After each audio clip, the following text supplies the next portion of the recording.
What's up, everyone? Zero here. So we are 2 days away from last Epoch's big Season 2 release. I wanted to go over a couple of reasons why you should play Last Epoch if you haven't yet, especially if you're a Path of Exile fan. I really love this game a lot. The first and probably main reason to play is because of the crafting system. The way that you craft is with these affix shards. Now there's two ways that you can get these. One way is by just picking them up from the monsters that drop them, or you can take items that you find that have affixes that you need shards for, and you can just shatter them. You can pull this forge up at any point in the game, in the middle of a map, in your little hideout right here, whatever it is, you can pull this up and you can craft any item at any time, except for unique items. There are glyphs that you can use to modify the outcome of crafts, as well as different runes. This system is super easy to get a grasp on, and it's very convenient, very player friendly, and I just love it. It's one of the best parts of the game. One of the other reasons I would highly recommend this game is because of the way that the skill system works. Every single one of these skills is specific to the class. Once you do your mastery, then you get a whole nother set of class-specific skills, but that doesn't prevent you from getting a couple from the other masteries as well. The only thing that stops you is the amount of passive points that you can put in the tree, and then that'll stop you from getting the final skills on the other masteries. If you've played Grim Dawn before, you're very aware of how this works. But each one of these skills has its very own skill tree, and inside of here, you can convert the skill to different elements. They have a bunch of different synergies that proc other skills. It's very in-depth, but it's also super easy to get a grasp on. This is not like Path of Exile, where you have to solve for a bunch of different things and you have to figure out what color socket to put things in, or none of that. It's very straightforward, and the good thing about it too is that most of these skills you can use to get into the end game with. So unless you just have no idea what you're doing, you do not know you don't have to follow a build guide at all. The third reason why I'd recommend this game is because of the way that trading and SSF works. There are two different factions you can choose from. One is the Circle of Fortune, and then the other one is the Merchants Guild. As you go through the game and kill monsters and gain experience, you're going to gain reputation within your faction. What this allows you to do is, as you progress through the faction, you can buy more and more specific things. As you see here, buy exalted armor, buy unique weapons and offhands, buy all exalted items as you go through it. And you use this favor to either list things or purchase things within the Merchants Guild. Now, the Circle of Fortune works a little bit differently. This allows you to isolate and target farm specific things that you want within certain encounters within the game. This is a little bit more in depth, but it's very good, and it's getting a huge buff in Season 2. So this is going to be very good. And now with the new Weaver tree that they're coming out with, we are going to be able to target farm even better. So SSF is going to be on fire this season.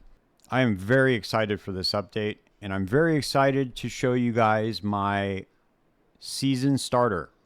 I am going to go with an animate weapon build, kind of like PoE, but in this game it's called Forged Weapon. And this is on the Forge Guard Mastery.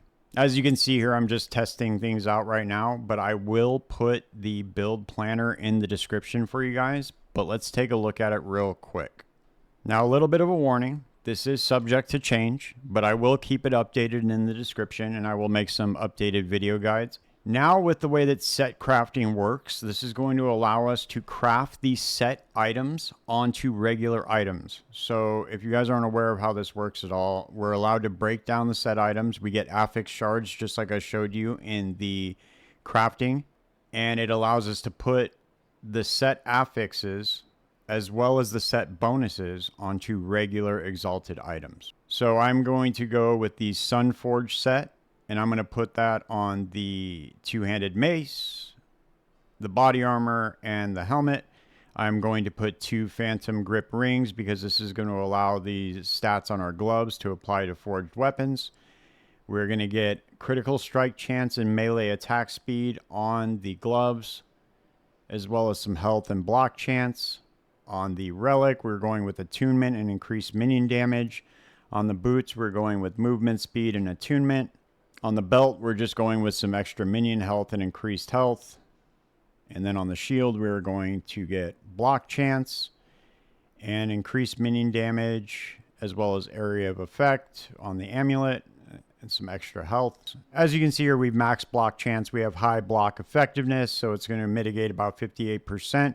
There are some extra bonuses, so I'm trying to get that capped at that 85%. We'll see how that goes. We do have max resistances, so this will be fairly tanky. Life's a little bit low, but we'll try to find a solution for that. On the skills, what I'm going to use is Warpath, and I'm going to use Warpath to proc the forged weapons at a higher speed. We are going to go for increased movement speed, and then also area, and then increased block chance while we are spinning.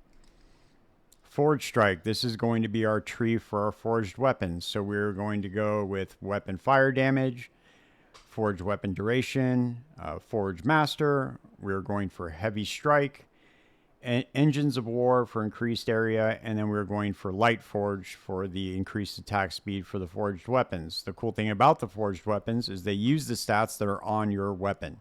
It decreases the need for extra stats like minion damage and stuff. And then also with the Phantom Grip, basically the gloves and the weapon, those stats will all just apply to the forged weapons. So they're going to do a lot of damage. They already do a lot of damage right now, and I'm barely level 50. So I can't wait to see how this scales because forged weapons got a huge buff. We're going with Manifest Armor. This is going to be an extra little minion that is just going to help us out with some damage. I'm going to get the armor gains effect of your boots, helmet, armor, gloves. We're going to give them our sword because that's going to give him our weapon as well. So it's basically just like having an extra character. And then we're going to give him the whirlwind. I put Symbols of Hope in here just to get some extra block effectiveness and some extra healing. And it gives us our haste on activation. And then we're going to go with Ring of Shields because these are going to spin around you. And this is also going to make you extra tanky. It's going to give us rotation distance, additional shields, shield rotation speed, and then this is also going to give us some pretty high block chance.